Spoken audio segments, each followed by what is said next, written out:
Rongbol pui tlang dina zon ha tlak chin mi talin pastor te kohran upa te evangelist te missionary te khotlang hroi tu te abigin Merlena MCF kohran member zong le MSA ule now khotlang tana thopui zong te in zafain kumsang hi le som ni Mother's Day pualin Iso Christan mingin chibai kabu ka chu e kumdang anglo takin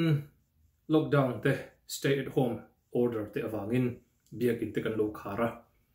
ti chuan Mother's Day te po ma di inlum thewa thiam angin kan mang alo ni te der maya abik takin ni kum Mother's Day le kumin Mother's Day in kara nu lo ni tharte naw lo ni tharte rilruwa inom bi ka po ni se heng hi kan du than na thil ani lova rilruwa tong china nen thopui te song MCF thopui te MSA thopui te tlang dang ram danga kan missionary kan thopui song te in pualin he Mother's Day sermon video toy te hi ron siam katumani ka tong sual na te kati sual na te om chuan milongai dam don ya FSC bungruk chang khat atang chang thum ilo chiang u no pang te u lalpa chuan innu le inpa te thu zong ro chu thil dik ani si a inu le ipa choi moi ro chu thupek tiam nei ma saberani chu ti chuan itana tha anga leya hian idam rei bokang lalpan thu malmin so chak thuro se thutlung hluya hian thupek zaruk le som pathum oma chung zinga chuan zathum le somruk paruk borvel hi thutiam nei anni thupek zong in thutiam an keng tel vek lova ti chuan thutiam nei zong zinga FSC bungruk chuan nu le pa te choi moi hi thupek ma saberani ti min shrilani Exodus bungsom ni kan cher chuan Juda te Israel te nena pathianin dan som apek thu kan hua dan ma saber kha keimalo chu pathian dang i betoren lo ti ni ni ma se chu keimalo chu pathian dang besu ti khanin thutiam aron chunzom talo ti kan ho thupek pahni na chuan milem besu ti kan hua milem besu ti zo khanin thutiam promise aron kengkhat mai ni chuti ni chuan FSC bungruka hian nu le pat choi moi kha thupek tiam nei ma saber promise nei ma saber thupek ti min zir tir box sia chulaya chuanin Bible hi a in kal em ti kan zir ho ton ani ama saberin dan som pek kan ti thu som pek kan ti the 10 commandment kan ti hi pathianin dan te sep chi rang pui thiam na tho dan tur de in thoi dan te apek ma a angai poi mo berani chuwang chuan mo sian he na he dan apek khan chikcher takin a hrila ama ro chu helai kan zir tur ta na ka du em chu soi ho tur le ngai to ho tur ta na ka du em bok ani a tual that su ui re su ti thupek te hianin thutiam aron kengtel talo chulaya chuan pathian hianin keimalo chu pathian dang besu milem besu aron soi par hi Leviticus bungsom le pakwa kan cher chuan ama pathian vekin he thu som pe kha aron repeat le ta ke ka thiang hlim sia chuwang chuan ama saberin nu le pa in choi moi turani aron ti ta ni pathian rong bol na chang kan hriat ma le pathianin a rong kan bol dan tur rong bol na min pek ma chuan angai poi mo ber kha keimalo chu pathian dang in betur ni lova milem po in betur lo chu chu ngai poi mo ni ma se pathian rong kan bol nu emo pathianin pui thiam na tho dan thu apek nu a ero chuan Leviticus bungsom pokwa chuan kei pathian ka thiang hlim si a inin ti thiang hlim tur ani chuwang chuan amma sapera nu le pa chon mai ada ta ni hi amak ema chulai taka he ron in her dang lama kha apek ma sakber chon ke malo chu pathian dang nei su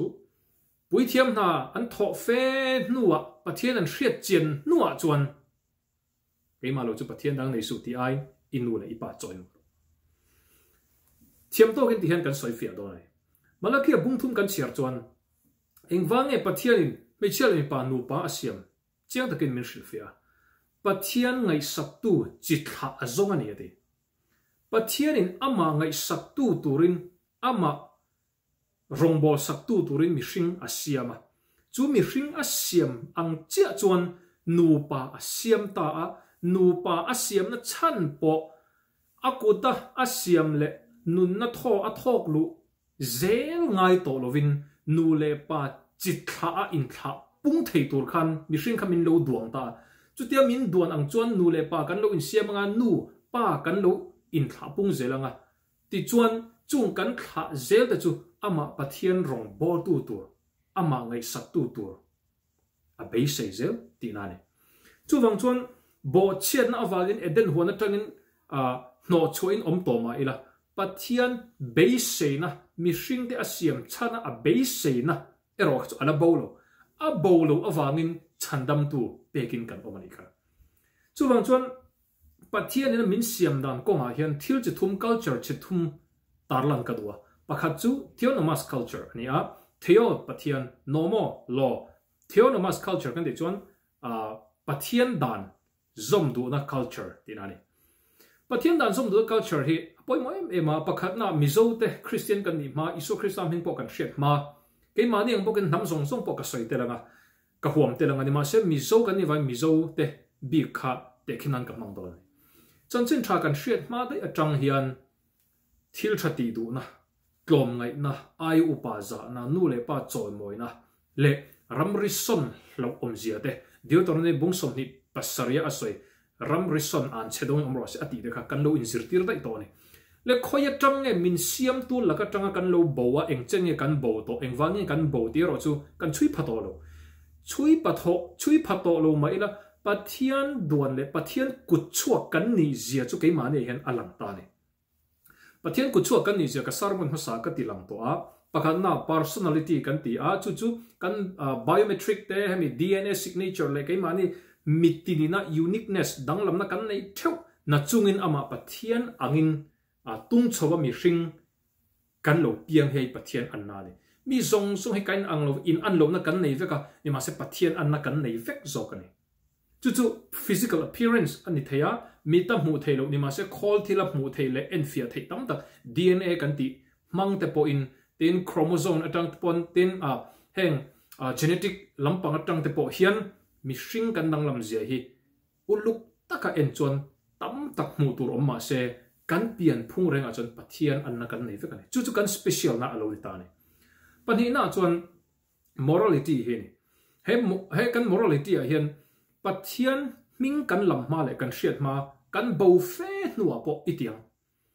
thil thati du na tlom ngai na ayu pa za na nu le pa choi moi he thil thatin reng ti du na kan nei chung kan nei chung chon pathian nen hian eng tik lai mai kan in hlat tak tak lo seola po om mai la chu da chon nang i omati khoya po om mai la wana khan kalela khoya po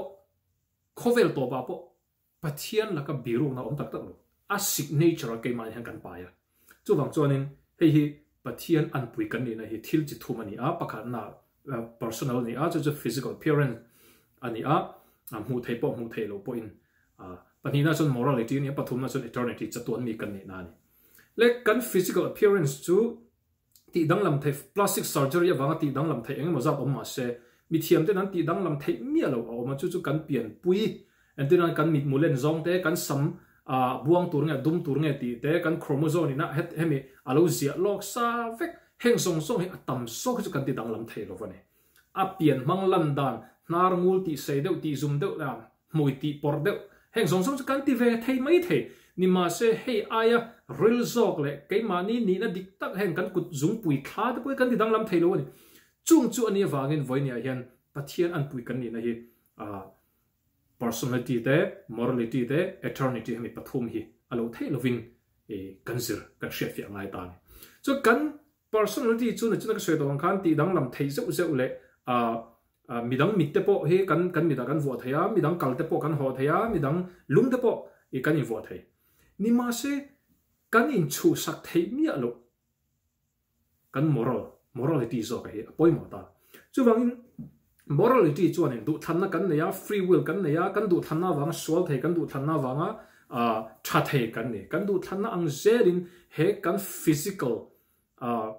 po hi นัดน่าตัวเทียดำนับปอจังเทกันดูทันนังเวกินกันจับตัวมีนี่นับปอเฮียนินรำรีอันนี้ตัวนั่นจุลายจูกันเสียเทียมปอยหมอมาจุดเตียงจูก็หันสวยเฟียนะฉันจูปะเทียนกุดชั่วกันนี่นั่นจูปะเทียนกุดชั่วกันนี่ชุ่มจวนกัน morality ค่ะคันตัวเองฟักมาอมโลมาเสอชุ่มหรือไรเห็นปะเทียนกุดชั่วกันนี่นะคะทิลชาตีดูนะคะล่วงเลี้ยมันเช่นขณะจวนกันเชเวล่าทิลอมดานอจิรลววางินทิลชาตีดูค่ะตั้มโซกันทิลชาลวันตีดูจนกันจุยเวลไม่ยะพวกนี้เสให้ไรก็ใส่ดูจูเทียวนามัส culture ค่อยหุ่นอาปอกันไม่ละเองดินหุ่นอาปอดิ้งไม่ละชุ่มหรือไรเห็นทิลชาตีดูนะเชียเลยชาเชียนะเฮ้ยจูตีชาลวังเฮ้ยจูชาอังตีนะคะให้ไรเห็นออกมาเนี่ยปัจจุบันจู heteronomous culture กันแต่ hetero ที่จูทิลดังสวยนั่นเนี่ย normal จู law เนี่ยlaw ดังตีนั่นเนี่ยจูน้ำดังสักคนดังเป็นตัวเห็นอันมังเสมมามีริกรับนาตานเตฟิร์ฟิกนั่นเตเละมีเชมนั่นเตมีขวบขิรนั่นเตทุนเอกนั่นเตหลอกนั่นเตช่างขนาดมังนี่ตั้งปุ่นแห่งมุสลิมเขาเสียงนะแต่มานิคุมภาษาเด็กลูกปกันบรูไนรามาจวนพาร์ลิเมนต์ดังทารัสเซียมาแห่งปาติลเตตัวกันตีเตหัวฮีลุงอเดนลุมเทียนตัวขบดานัสเซียมันจนจะรับพลังมาแกนี่คริสเตียนเขาวินอัฐากันตีปุยกันตีปุยโลเวกตีล้ำนี่โลวินอันนี้นะขัดยังมาลายดานอันดูเราส่งอมเดียวอันสาขวานนั่นนะอินมิลโลเดียวโลว่าว่ำลุ่มเทนะอันหันนี่ค่ะอันนี้ปุยจะคอนโทรลดูนั่นแหละมินเหล่าเซตีดูนะฟังไหมอันนี้ค่ะดานดังอันนี้ประเทศทวนเชียมาสักทศิกลวกหรือว่า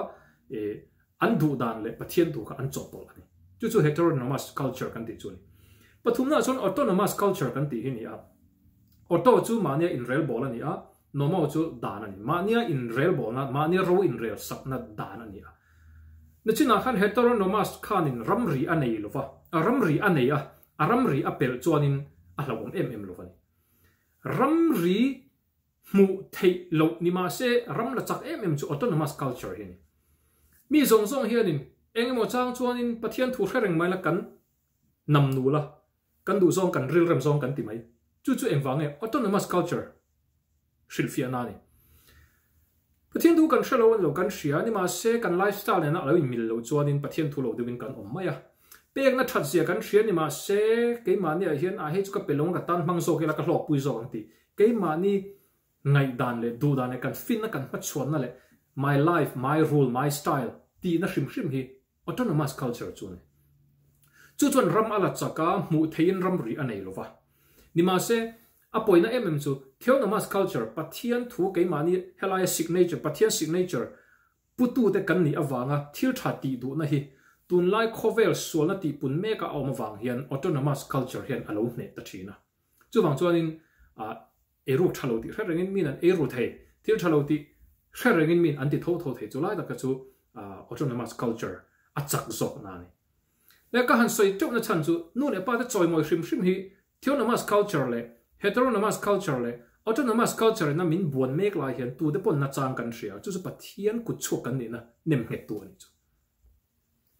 มิโซเดซิงพอที่ฉันก็สวยตรงหันรำริคำจงจางเด็กปรำริคำช่วยไงนี่ป้าเบอร์ทีนั่นนี่ที่กันเราจิรตีร์เฮลัยไบเบิลจนดิวตอนนั้นมีบุญสมนิปัสสริยจนรำริคำสมจู่อ่านเชดงอัมโรเสตีจู่บางจนกันดานเลยปะเทียนกันเชียนมาดานเลยปะเทียนกันเชียนหัวดานแต่พอให้ตั้มตะกี้เอ็นตาอีละ moral law กันตีฮีพอให้โมมาจู่อาจิรทยันจู่บางจน moral law ฮีอิสราเอลเนี่ยนะปะเทียนนะเป็กมาสับเบอร์อันนี้จู่ทุสอมเป็กกันตีขานี่ moral law มินเป็กนัวเจ้าขาน moral law ปะเทียนนี่นะเป็กนัวเจ้าขานปุยเทียมดานปุยเทียมรองบอลนะให้อเป็นปุยเทียมรองบอลนะเป็กนัวเลยดูซองแต่ก็ปุยเทียมรองบอลนะอันถอดนัวจวน moral law ค่ะที่ดังลำเส้นเจ้านี่ที่ไบเบิลกันหัวนี่ปะขัดน่ะ Exodus บุ้งสมเนี่ยจนทุสมเปกอ่ะไงป่วยหมดก็จะเกี่ยมาเราจะปะเทียนนังอินในตัวนี่เราว่าเดียมิเลมเบสุวัติบอก Leviticus บุ้งสมปะกว่าจวนก็ใส่ตัวอังคารมาสับเบอร์ไงป่วยหมดจะอินุเลยปะจอยหมดที่จู่ทูเวกจู่เดี๋ยวตอนนี้บุ้งสมนี่ปัสริยทะเลระกุมสมลีเซตอันว่าไว้คันไอ้กุบตาเรามาจังรอนชั่วเขาส่งส่งค่ะอันที่เฟกาโจส่วนเลยกะเลบาเชียค่ะอันที่โลฟันมีดังส่งกันนั้นเรามันลูดตัวส่งค่ะจุดทะเลระเปียงเวกอันนี้วางินดานซอม Exodus ate Leviticus ate dan som chung chang an soi kha an hrelowa thang le thar ho khan thang thar ho ten he na khan Jordan lui an kai don khan dan khan han chiar non le ta su Deuteronomy kan ti tak chu ni ta Leviticus chu pui thiam na ni wangin amma pathian ngei he dan hi sei non ta inu le pa choi mo ro ti kha sei ma saber ni Deuteronomy a ngei po khan pathian thuron sei non kha an sei non le ta nu le pa de choi moi tho khan anu le pa choi moi lo chu an che do ngen mo se chu voi ni a hian apoi mo em na chu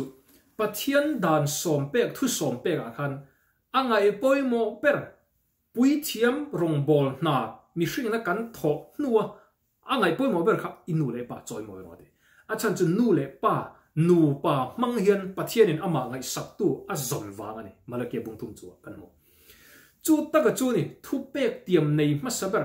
Exodus sa thu pek tiam nei ma saber milem besu ti kha he ta among lama atla to ti na ni chu mi in pathian arin tlata pui thiam na po pathian du zong taka atho chuan nu le pa de choi moi na chang a hring ai ni tu nu le pa de choi moi chu nu le pa chu pathian ai o a pathian rong bol tu pathian ngai sak tu tu chitha siam tu tu te ane chu wang chuan ani nu le pa te choi moi lo pa te musip tu le nu te thuoi ngai nep tu chu phai cho again ami kan keranga muno te ten atak san ya thu phing bung som pathum thu phing bung som thuma kan mu ani chu wang chuan he thui aril ema fesi bung ro ka hian no pang teu in nu le in pa thu zom ro chu thu pek tiam nei ma saber ani thu thung thar mi te tan chuan chu thu pek tiam nei ma saber thu pek bible in thu thung loya thu pek zaruk le som pathum asoya chung zinga zathum le somruk le paruk chu thu tiam nei ani thu tiam nei zong zong singa inu le ipa choi mor dikha ma saber in thu thung thar chuan min lo nu che ta ni ewange kan ti chuan mathai bung som chang som thum pasare tu po keima ain anu emo apa emo an mangai chuan kami ni tla kan nelo anu emo apa emo keima ai mangai tu chu kami ni tla kan nelo isu khan kan nu le kan pa te ain ama kha ai ngai poimo kan nu le kan pa te ai ama ai ngai poimo na chan chu chitha manga pathian in nu le pa te man ruwa a mana kha a tha tok ama chi nge ama thi sen nge manga min hring anu chu wang chuan ani in nu le in pa ain ke min mangai zok tur ani chu mi del kil nan chuan FSC bung ro khian no pang teu lalpa a chuan in nu le in pa le thu zom lalpa a chuan tun ma zong chuan in nu le ipa choi mo ro in nu le ipa choi mo ro in nu le ipa choi mo ro chu tak chu ni theonomas culture kan ti nam zong in nu le pa te ngai hlut na chang kan thria choi moi na chang kan thria tom ngai na chang kan thria mi dang tran pui na chang kan thria thil thati na chang kan thria pathian nung kan piak angai lo pathian om lo ti tu te ngei po in thil thati na chang kan thria nu le pa te za na chang kan thria America rama po ni se khovela pathian om ring mi lo 80s hopon nu le pa ten choi moi ni ma sela pathian signature nei tu an ni na alang tho isu ne na khan lekhasiak tu de khan isu kha thangan ron kama ron manan tuma chia pek chungchang thua engting ei zirti ran tia duli kha dila dulia han tu ming le tu chin che na nge chuanga tia kai sara mole tia kai sara ani anu kai sara thil de chu kai sara he na pe ula pathian thil chu pathian he na pe ro u ti kha pathian thil de chu enge he ke ma ni hi mole pathian signature na chana ka soi moral le physical signature kan hu the le kan khoi thei ani kherlo pon pathian ku chu kan ni na hi kan ne chu tak chu ni theonomas culture kan zom na chu ni ma se he theonomas culture thil thati na te rem hriat na te klom ngai na te mi tran pui na te pek thil phal na te hianin pathian na lung oilo heng zong ero hi chu pathian ku chu kan ni na entir na ve kan lan tir tu ve kan ni chu wang chuan ani isu khan tu po anuai mo apai mo keima aya mangai community la kan ni lo voini hian thu pek thar kan chu thu pek thar chu no pang te lalpa chuan in nu le pa te thu som ro lalpa chuan thil tha ti ro lalpa awangin in khom ro I thian tai ngai em wang in khom tur ini lova tu em mu I chak biak I chak pastor chanpuina I be se wanga in khom tur ini lo lalpa awangin in khom tur